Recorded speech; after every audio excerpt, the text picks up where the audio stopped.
And so I think the key for founders when they're doing this stuff is like, how do you actually get negative feedback? Like, how do you create a environment where like the feedback you can get from people is actually not validating the thing you're asking about? Welcome to Securing the Future podcast with your hosts, Jesse Metters and Ramin LeMay. Welcome back, everyone, to Securing the Future podcast. I am your host, as usual, Jesse Metters, and my trusty co-host, Ramin LeMay. Hello. Oh, we have a new word today. Yay. I told you I'll change it up. There you totally go. Messed with you earlier. You called it boring. I called you, yes, I did. But you said it was consistent. Consistent, that's right. We're back again. Today we've got Andrew Peterson joining us, and I am really excited about this one. As a recruiter, I work with a lot of startups in the tech world and some in cybersecurity sector that are kind of like, building a product. So Andrew is actually the former co-founder of Signal Sciences, which had a very successful exit, and then now runs an investment firm, basically only investing into cybersecurity companies of all sorts. I think you said something like 37 companies you guys have already worked with and made investments 36 into. so far. Yep. 36. Lucky number 36. So you have a great partner that you've worked with for the last 17 years, Nick, and he's got the engineering mind, you've got the product and marketing mind. I love it. I'm so excited to hear like some of your insights. Really, today, I guess we're going to kind of like dive into maybe, go under the hood of what it takes to start successful cybersecurity companies. What are some of the lessons that you learned from building your own, as well as how do you pass that along to founders? How do you identify the companies that not only have a great product, but actually can make it into a true business? So that's kind of where we're going to go today. Andrew, welcome to the show, man. I'm really glad to have you. Thanks for having me. I love these are all topics that I've for better or for worse lived very closely over the last, let's call it 10 plus years. And I'm excited to talk to you guys about it. Awesome. Well, it's funny because your company name is Aviso, which is Spanish for advice. My company is Tutela, which is Portuguese for guardian, cybersecurity guardian. That's kind of where I chose that name. So I guess we have some kind of Latin influence here on our names of companies.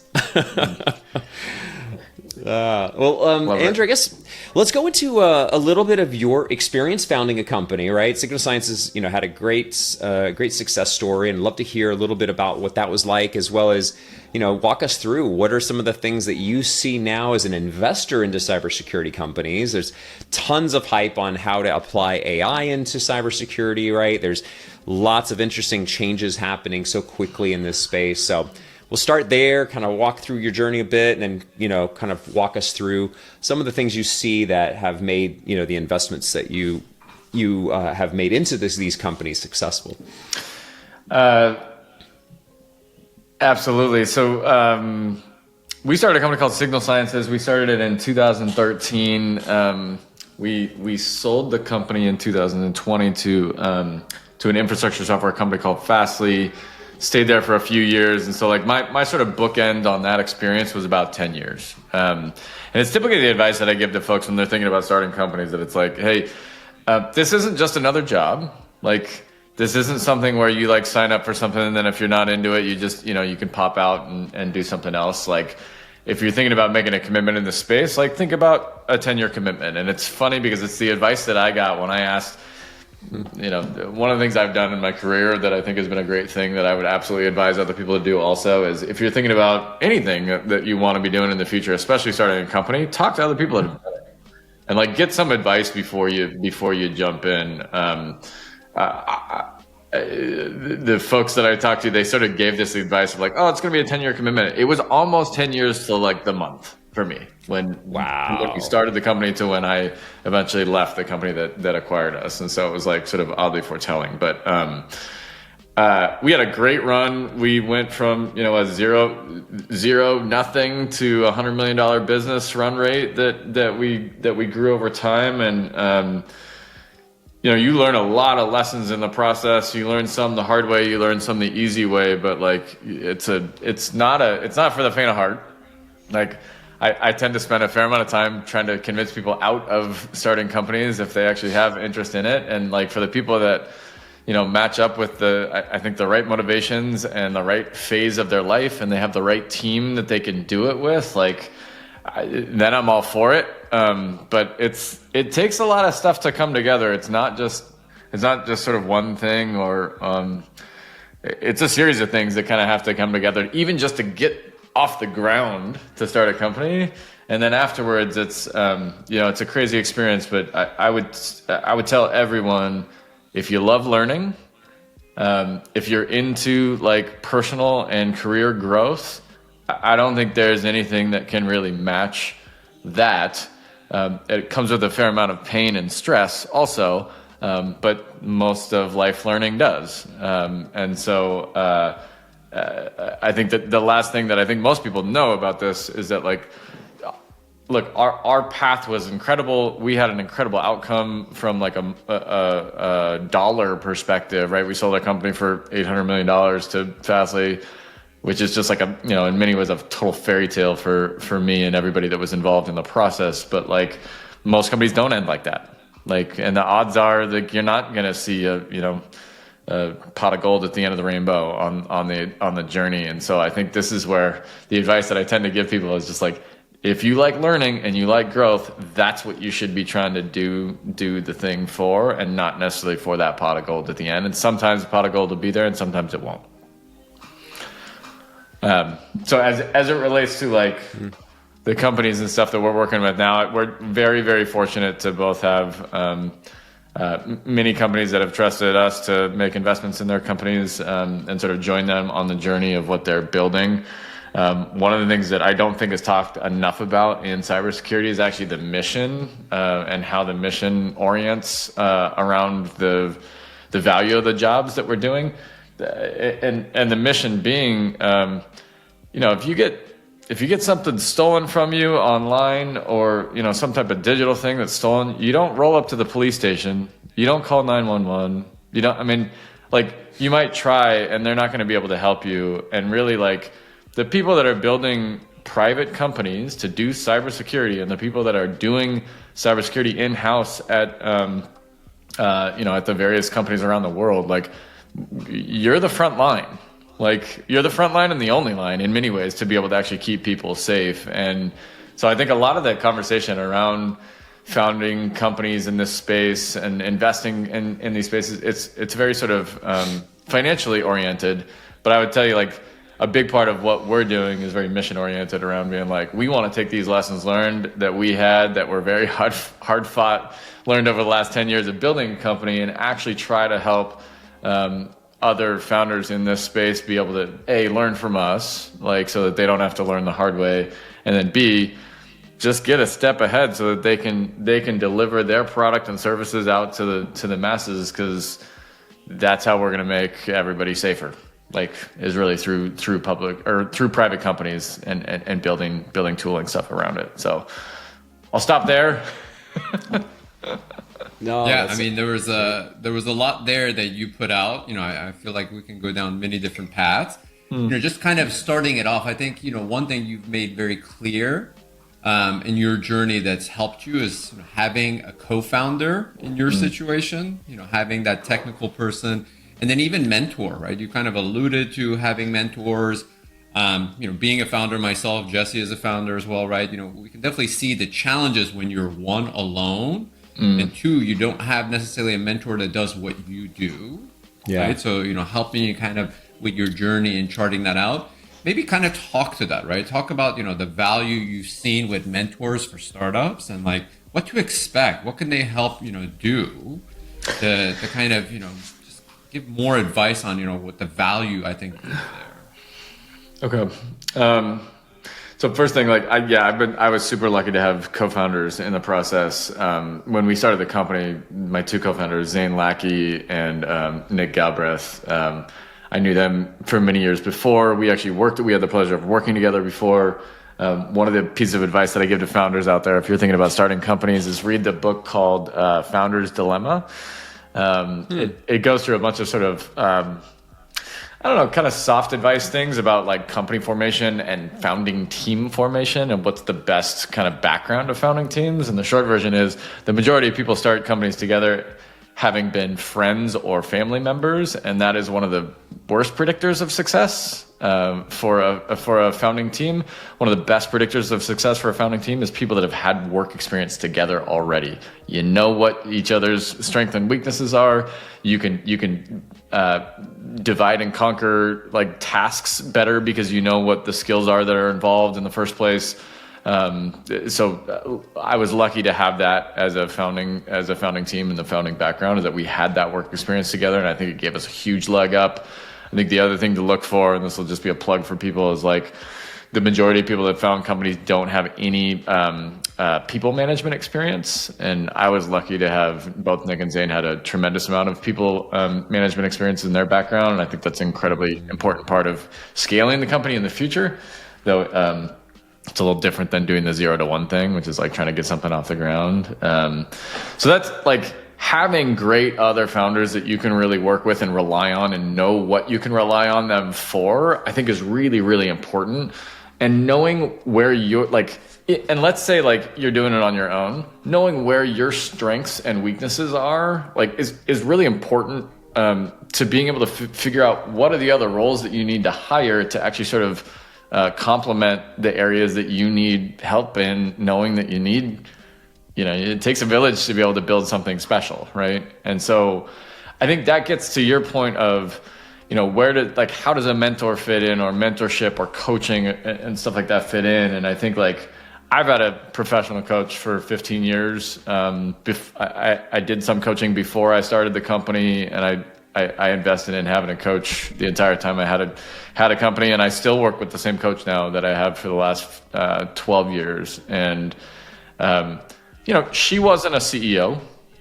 Like, she's done executive work in various roles before, but it wasn't that I was going to her and saying, hey, I need you to teach me how to be a CEO. That's not, and when people ask me about like, hey, do you need a CEO coach or something like that? Having a CEO coach, I think, is great, and having any type of coach is great. I just don't think you should expect them to teach you how to be a CEO. Some CEO coaches do that. I sort of see that type of role more as an advisor, where you might actually pay someone in equity or potentially in cash to say, hey, will you be an advisor and help us like learn these very specific skills within the organization? How do I run an executive meeting with people? How do I run a board meeting? How do I set success criteria for different people in different jobs? How do I comp people? How do I build comp from employee 1 to employee 15? Like, those are all like in some ways like more like sort of logistic and skills based things that I would recommend having like an actual advisor to help you with. The coaching side is more of what's the nice way to put it? Like the agony of the experience of being a founder, and the things that I tell people is like you go through so many ups and downs in an hour, in a day, in a week. I mean, like, these are not things where there's like this long arc of like, oh, we've been working on this project and we released the feature and it went back. It's like, no, like you can have catastrophic things and amazing things happen within in an afternoon, and it might be a Friday afternoon, and it's a great way to like roll into the weekend. And it's not just that it can happen, it's that it does happen, and it's every day. Like, so the thing that you can count on is that it's just unrelenting. Like, it's a word that I've used with like a bunch of other CEOs that I've worked with, and I'm like, it's not so much that the job is hard, it's that it's completely unrelenting. Like, and you'll always have these big ups and downs. And so like, that's the kind of thing where it's like, if you don't have somebody in your life that you can be talking to on a regular basis to just help you through what the experience of these, I wouldn't call it traumatic ups and downs. Sometimes they can be traumatic, but it's really just like that you just have an unrelenting amount of ups and downs. I think it puts you in a position where if you're not getting that out and talking to somebody about it, it's just going to make it really, really tough on you. Now, could a mentor do that? Yeah. The problem with mentorship is that it typically is one direction. where the mentor is like, essentially out of the goodness of their heart, or, out of some like interest in a relationship with that person, they are investing in you. The difference in a coach is I pay the coach to listen to me. Like, that's the exchange. I pay them, they listen to me, help me, and they're invested in me being successful. Now, I have a great relationship with my coach, and she knows me personally, and we're friends. She came to my wedding, and so did her husband, and they're great. But like, I pay her to do a job. Like, and she does a great job at that. Now, I think that's where I tend to gravitate towards folks when they're talking about the difference between mentorship and coaching. I was like, have all the mentors you can. The more people you can talk to get advice, and people that are willing to invest in you and your success, that's great. Different than having a coach where like you don't feel like you're owing that, you're just building up a massive debt of what you owe them because they're helping you and you're not really giving anything back. Like a coach is, no, you pay them to do a job. Wow, that's a lot of wisdom that you shared there, Andrew. Sorry. Like I'm trying to, no, it's amazing. Like I love hearing it, and it's just like how do we take even parts of that and break it down? But I think you're actually right. Like it's a lot of the emotional stability that you need to be grounded to deal with the challenges that come from founding a company, right? Like. And you're right. I mean, we don't see it probably as intensely as you have, but we see it, right? Like, oh, we thought we were going to get this deal and it fell through because this and this happened and we were expecting this revenue and, or hey, this person was supposed to do this project and they got sick and now they can't do it. And we're like desperate to like on the last minute on a Friday trying to find someone to replace them. It's like, I get it. And you have to be able to deal with the emotional ups and downs of that. So there's a part of just like the fortitude required to run and start a company that I think you're kind of alluding to, and having a coach in your corner to listen to you, to maybe normalize, hey, look, I talk with 20 different people that are all founders, and these are the same kind of things they're all dealing with. It normalizes it, and you're like, okay, I'm not crazy, I can handle this, right? I would assume that's probably a lot of what you do with. I mean, it's sort of funny. So my dad was a psychologist, trained psychologist, and like he worked with like kids and families and stuff growing up. And a lot of people ask me like, oh, like did he give you therapy at home and stuff like that? And it's like, no, he didn't. But like, there's a lot of skills involved in just like being able to talk to people and hear their emotions and all that stuff. And it turns out like, as a manager, a lot of times like you play psychologist for the people that work for you a lot of times, right? Like it's this concept of like, life and work, that they're two different things. Like it's one of the first things I tell the companies that I invest in is just like, you got to tell me what's going on with you, because if something's off with your life, like in your personal life, it's gonna impact your professional stuff. And like, can't talk to me about that stuff. Like, I don't know who you can, right? Like, and it's like, I'm not going to solve the problem, but you got to be able to kind of talk about these things because they totally overlap. So it's, I think the thing it's one of the things that's a bit unique in the CEO role or the founder role so we talk about these like big fluctuations of your day to day, and like you gave these very concrete examples, like, yep, like deal fell through that you thought was a lock because your champion like got sick, and maybe you signed the deal next week. Oh, it turns out the champion got sick, and then now they're on like leave for the next 3 months and someone else is taking over the project. And oh, by the way, like you were telling your board the whole time that this deal was a lock and it was like, a really important thing. Like, and now you gotta, your mind just goes straight into like, how do I do damage control across all these different people and all of that? That's just, literally, that's a Friday afternoon. That's like one thing out of like the myriad of other things that are going on. But I think the thing that I learned that was very hard about the role versus almost any other role that I've had before is that like, if I show up as a CEO and I'm walking through the office and I've got terrible energy and I'm just like, I look defeated from these things, it is crushing to company culture.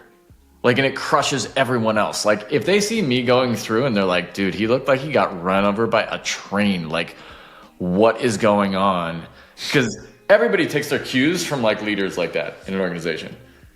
And so like what I had to learn to do is that like, I had to come in and be steady.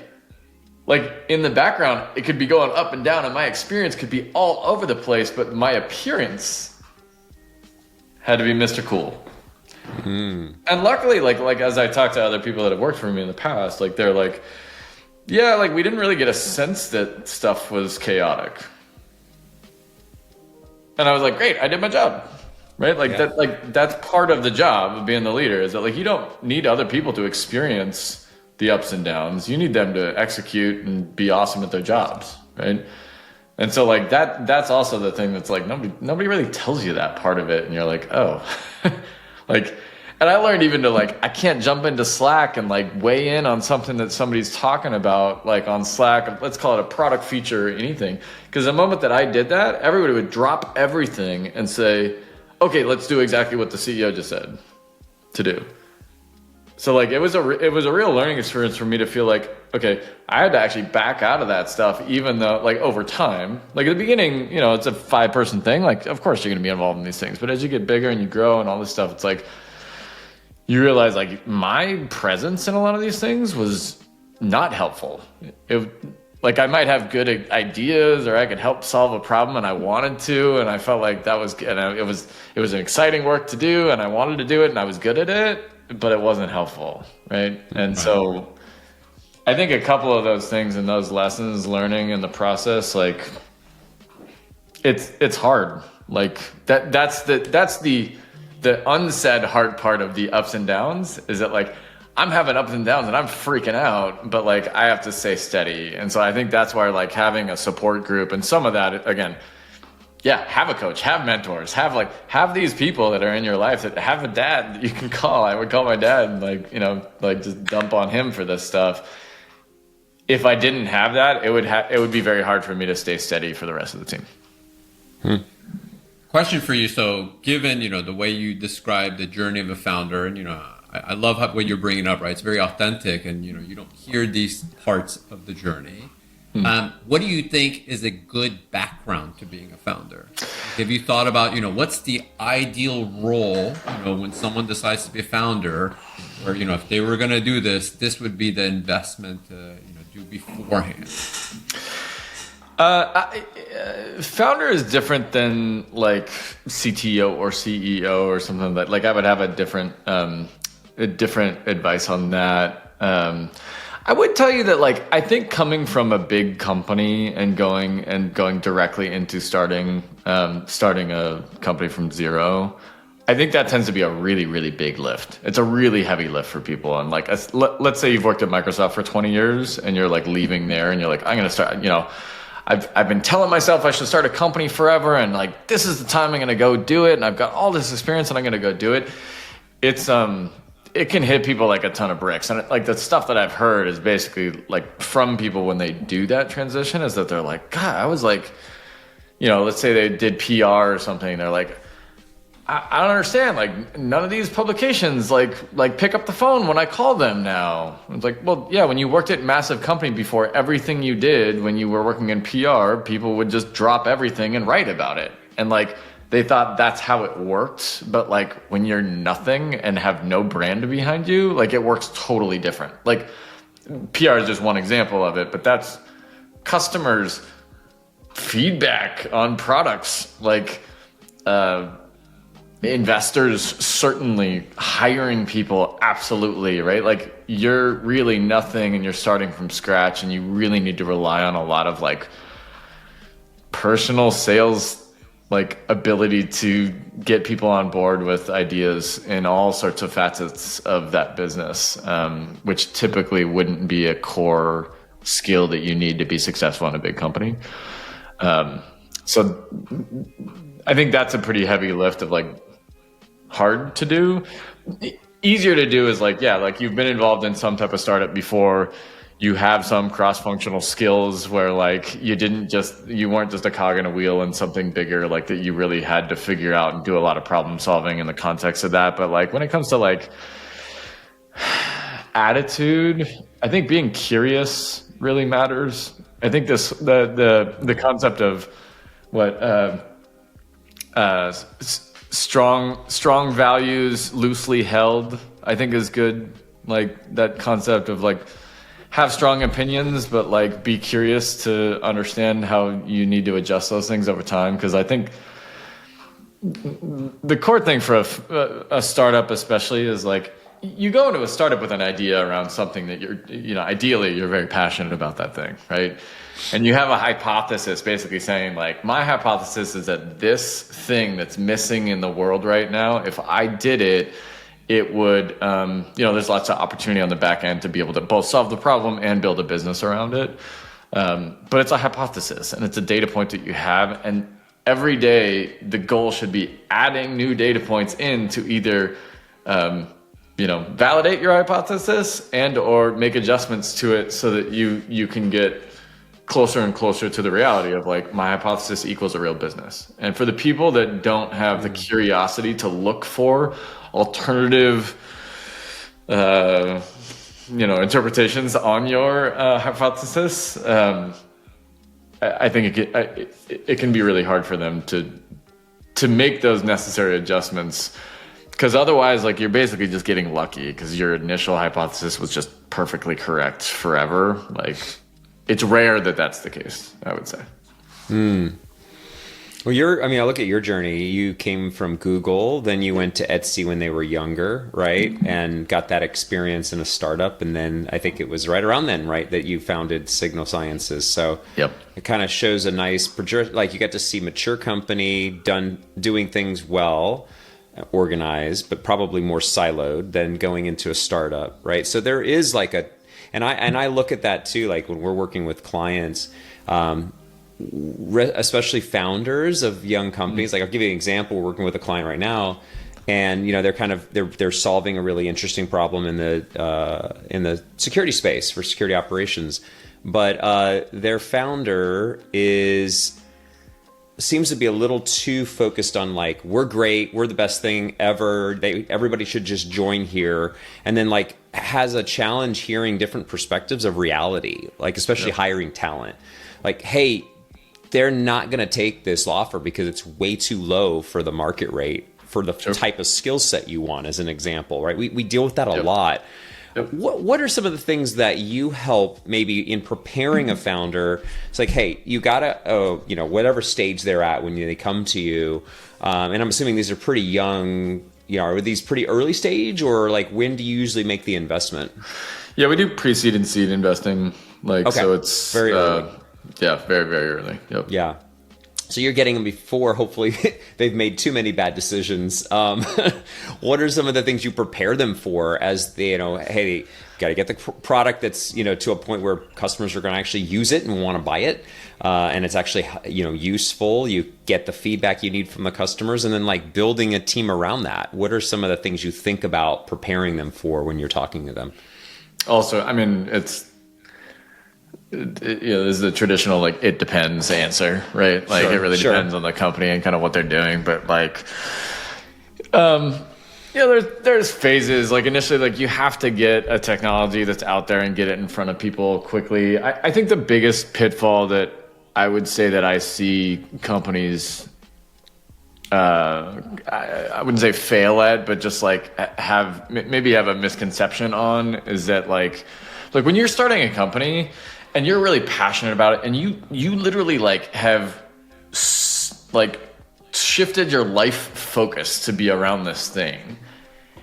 And what you need at the beginning is you need like honest feedback about like, hey, is this something that's useful? Like this whole concept of like testing a hypothesis, it requires data, and typically that data comes in the form of qualitative feedback from people you're talking to. Right now, you can get that qualitative feedback in the context of technology. You can get it just in the context of like ideas around what you're building or what area that you're going for. But like, I think it's harder than people think to get good feedback in the process of that. And I think there's things that you can do to try to get better feedback than others. And it's not that the feedback of people saying like, hey, I think that's a great idea.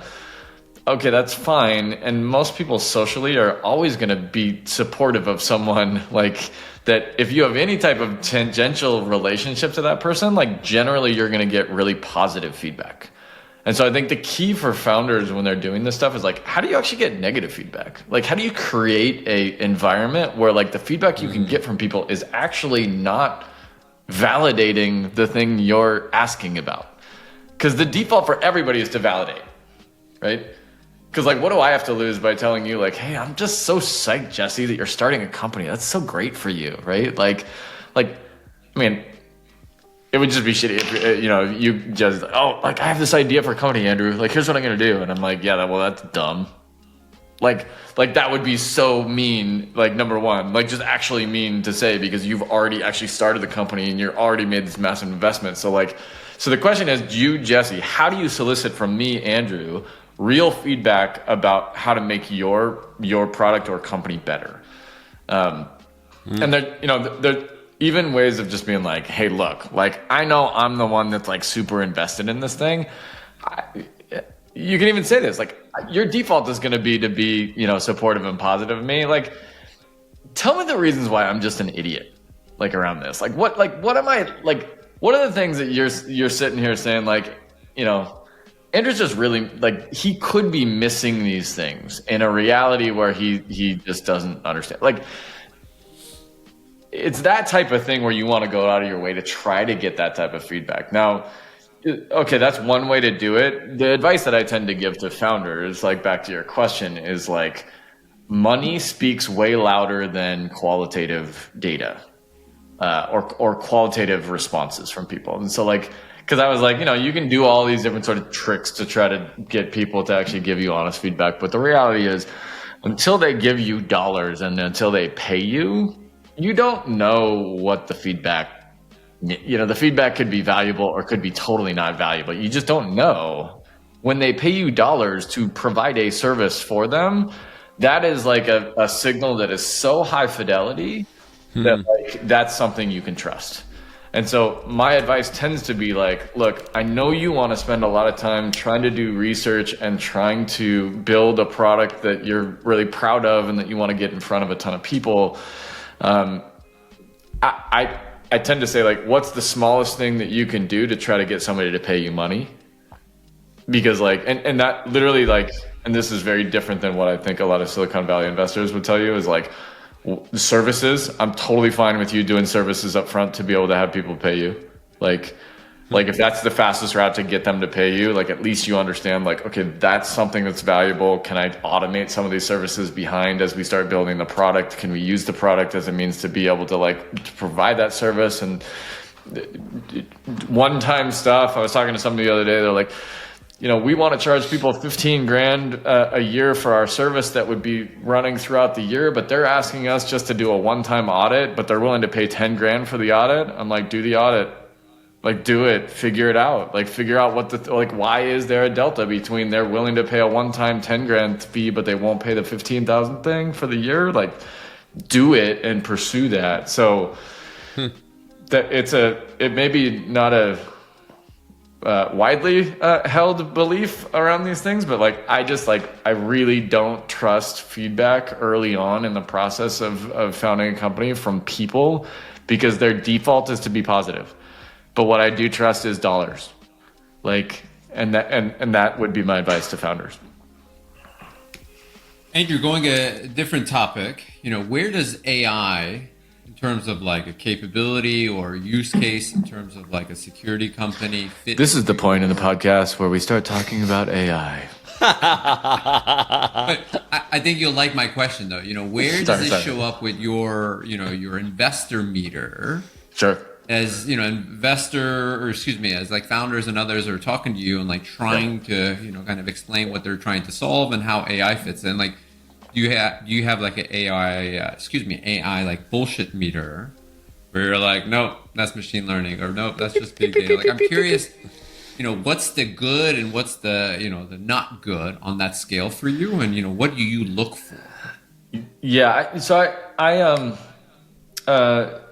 I've gone through a number of different cycles of hype cycles, I guess, over the last few years. Big data was one of these things that sort of led into machine learning, that led into AI, that led into, agentic,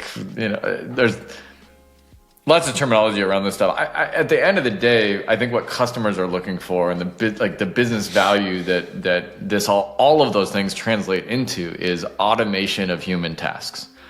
Like, you're trying to automate work that a human would do, and like there's different ways that you would do that. Sometimes it's like, hey, a human couldn't possibly look through all this data all at the same time, or if they did, it would take a really long time to do it. And so like that's the stuff that like big data and AI and machine learning can do that's different than human stuff. But at the end of the day, like what you're really looking for from a value perspective from a customer is like they're looking for you to automate stuff that would either be hard or expensive for a human to do themselves. And so I don't really care, like, in some ways, and because I don't think the customer cares if you're using AI under the hood, or if you're using ML under the hood, or you're using big data, or you're just doing like cron jobs. Like, people don't care what it is. They just want the automation that's coming out of it because they don't want to do it themselves. So that's like the high level. The next step down is that I think if you're not doing AI or claiming to do some type of AI work now, like I think you'll take a hit from people's perception of how cutting edge your technology is and what you're doing. And like that may be more of like just it's kind of more now marketing terminology in many ways, of saying like, hey, we do AI, like, so like I think it would be a hard thing if you're just like, hey, we are hard laced, not doing anything AI right now. The future of where that space is going, it's changing so rapidly right now that it's really hard, I think, to have like really core beliefs on how you would make investment decisions around like how people are using and implementing AI. Like, I think, you know, I have opinions on these things, but it's sort of this, we have strong opinions that are loosely held because the industry is changing really quickly around the technology there. I think the biggest thing is just more of making sure people are using it. Now, with cyber specifically, if you think about this concept of automation and how automation has been used like across these various technologies, I think there's parts of the industry that are well suited for using automation, and there's parts of the industry that are not well suited for using automation, because the core piece that comes into the automation like equation, by using really any of these types of technologies, is that you have a certain level of false positive. Exactly. And like the industry in cyber has just been plagued with like a certain level of false positive across the board. And like, you know, if you want to say, hey, we can apply this thing and you're going to get 90%, real and good outputs, and you're going to get 10% bad outputs, that's the right way to think about like, okay, what part of cybersecurity or what part of the work that we're doing is that 10% failure rate acceptable?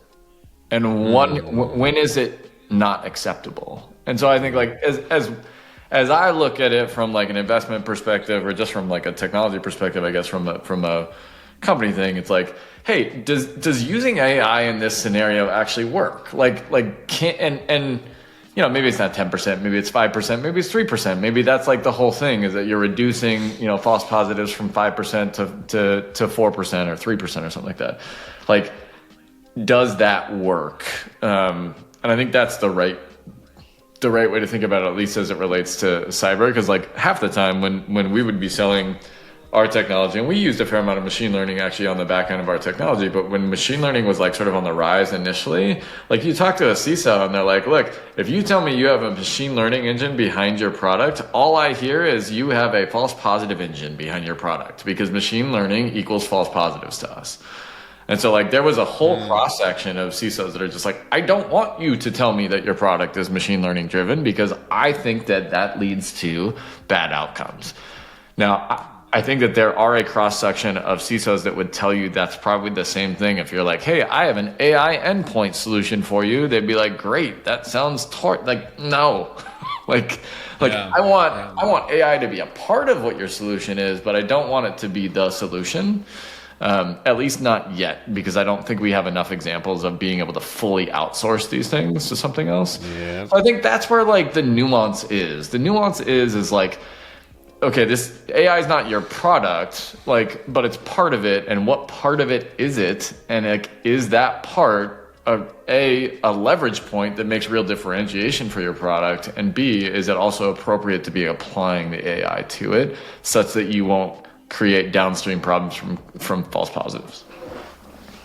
Yeah, makes sense. Well, Andrew, this was a great conversation. We really appreciate all of your insights. I learned a ton. I think just it helps us, as founders too. I think we've done a lot of the things you've talked about. Like we thought we were going to get into one market and then we found a demand for another. And we're like, well, let's go there. Let's do that. Like, hey, we've got to adapt. Follow the money, yeah. Follow the demand, and then learn from those experiences and say, oh, you know what? I think we could go in this direction. And you're constantly learning and growing and trying to be adapting. And I think it's no matter what business it is, you have to be flexible there. And like I love the idea of taking the right feedback from people who said, no, you know what? I don't think that's a good idea, and here's why. And here's my experience watching that fail in other organizations. Here's some things you might want to think about with regard to that idea. It's like, that's great. We need that kind of feedback. Good we need feedback, to be, yeah. So no, this is fantastic. I almost feel like we should do a part 2 of this sometime down the road. Just I could talk about this kind of stuff for a long time. So me too. It's really great. As you can tell. Sorry for talking your ear off, but I guess that's sort of the point of the podcast, right? It is. Yeah. That's right. Yeah. Ask you Yeah. questions, let you talk. So Cool. We really appreciate it, Andrew. We'll try to have you on again here soon, and looking forward to seeing how this impacts those that are either wanting to found a company, already have, and are kind of going through the fire right now. So we hope this really provides just some better insight to those out there that are building products that are going to help us secure the future. So we appreciate it. Cool. Yeah, anytime. Thanks for having me on the show. Thanks for me. Andrew. Yeah. Take care. Cheers.